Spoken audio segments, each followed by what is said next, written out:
ஆனால் தஞ்சாவூர் மாவட்டம் கும்பகோணம் தாலுக்கா தண்டத்தோட்டம் கிராமத்தில் பார்த்தீங்கன்னா ஆற்று படுகை அது ஓரமாக பெரிய அளவில் ஒரு 2000 டிப்பர் மண் எடுத்து மிகப்பெரிய பள்ளம்.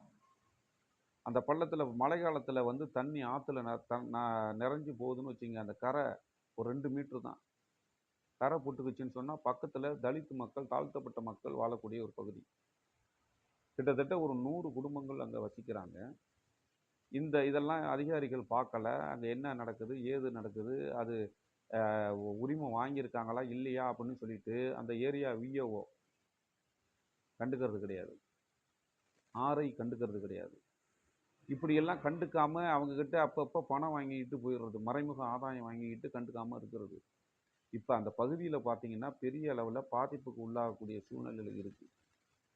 இதையெல்லாம் கல் அறுக்கக்கூடாது அப்படின்னு சொல்லி அந்த கிராம மக்கள் 100 பேர் குடும்பமுடைய அந்த கிராம மக்கள்லாம் இன்னைக்கு போராடி கும்பகோணம் சப் கலெக்டர்கிட்ட மனு கொடுத்து, சப் கலெக்டர் உத்தரவு பேரில் தாசில்தார் போய், தாசில்தார், விஓ, ஆர்ஐ இவங்கெல்லாம் போய் அந்த இடத்த ஆய்வு பண்ணி நடக்கிறது தப்பு, அரசு அனுமதி இல்லை, இத்தனை டிப்பர் மண் எடுத்துருக்கிறாரு, இவ்வளவு கல் 2 லட்சம் கல் அங்கே அடுக்கி வச்சிருக்கிறாரு அந்த தனிநபர். இப்படி இருக்கக்கூடிய சூழ்நிலை ஆய்வு பார்த்து இங்கே தவறு நடந்திருக்கு, குற்றம் நடந்திருக்குன்னு சொல்லி கும்பகோணம் சப் கலெக்டர் அந்த அம்மா என்ன பண்ணுறாங்க, 2 துறைக்கு உத்தரவு போடுறாங்க. என்னைக்கு உத்தரவு போடுறாங்க? 4/4/2025 உத்தரவு நம்பர் எண்ணு வந்து பார்த்தீங்கன்னா நாகா 2664/2025/A4ன்னு இருக்கு அந்த உத்தரவு. அந்த உத்தரவில் ஒரு உத்தரவு வந்து அந்த தனிநபர் மீது தண்டத்தோட்ட பக்கத்தில் இருக்கக்கூடிய திருப்பந்துறை கிராம நிர்வாக அலுவலரும் வருவாய் ஆய்வாளரும் 2 பேரும் சம்மந்தப்பட்டவங்க மேலே தாசில்தார் மூலியமாக போய் புகார் கொடுக்கணும். தாசில்தார் உத்தரவு பேரில் விஏஓவும் ஆர்ஐயும் போய் புகார் கொடுக்கணும். எங்கே? நாச்சியார் கோயில் காவல் நிலையத்தில்.